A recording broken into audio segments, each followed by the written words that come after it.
ما عينتوا موعد العرس مع عم توفيق سعاد؟ والله يا ابن عمي مو مبين لسه. 1000 ريال لبين ما تشهل بجهاز لطفية، ونحن ابن عمي ما بده يكون جهاز عصام لاحق. ايه بيلحق جهاز عصام على اخرة الشهر بيكون جاهز ولاحق. ايه معناتها بدنا نستنى ليخلص جهاز لطفية يا بعدي. يعني ايه طب يخلص؟ ما فهمت منها ما قالت لي. ما حددت وقت، بس انا اعطيتها مهلة شهرين. شهرين نستنى شو عليه. شو ها؟ مين عم يدق الباب هيك؟ قوم يا بي، قوم عصام شوف مين. حاضر يا بيه. خليك خليك عصام، انا بقوم افتح الباب. أبي هون؟ ايه اخي ايه؟ شو بها؟ الحقني يا أبي الحقني ببوس إيدك.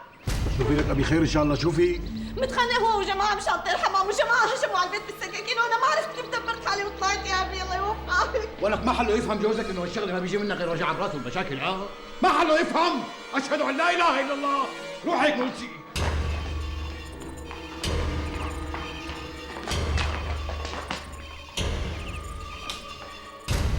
خايفة يا مو خايفة يذبحوا للرجال. يذبحوه ان شاء الله يبلي الداء ما يبرى منه، ما كان يبطل هالسوسة بقى. تعال شوف هذا.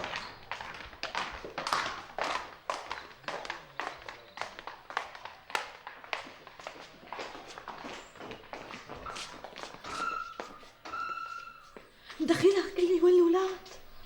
الولاد اخذون عصام يشتري لهم. طمني شو صار؟ طمني يا اختي طمني، ابوكي حلل القصه، دفع لهم شويه مصاري للجماعه وعمل لهم صلحه مع جوزك. يعني انتهت القصة بأرضها؟ ان شاء الله. بدك شي يا مو؟ انا تاخرت على شغلي. سلامتك يا مو، الله معك. يلا السلام عليكم. مع السلامة. شفتي يا مو، قلت لك ابوكي ما بيرجع ليكون حالة للمشكلة. الحمد لله يا رب، الله يخلي لي يا حق. والله أنا لولا ما كنت بعرف شو بدي أعمل. ماشي، راح اجي معك يا سخيت، راح اجي معك. بس بدك تقول لي هالجماعة اللي لاطين لك على باب بيتك بالسكاكين صاروا 3 ايام 4 ايام، شو قصته؟ شو صاير؟ عمي الله وكيلك ما صار شيء. اجوا لعندي جماعه من 4 ايام وقال بدهم طير، انا سقطته. قلت لهم الله وكيلكم انا ما سقطت لكم شيء، ولا شفت الطير اللي عم تحكوا عنه. وانت مزبوط ما شفت الطير؟ وحياة اولادي ما شفته ولا بعرف شيء عنه، بس مدري انا وابن حرام قايل لهم انه الطير عندي. ايوه وبعدين؟ بعدين ما صدقوني وهددوني يا بجيب لهم طير يا بذبحوني. لا بدهم يذبحوك ذبح مشان طير؟ والله هذا اللي صار يا عمي.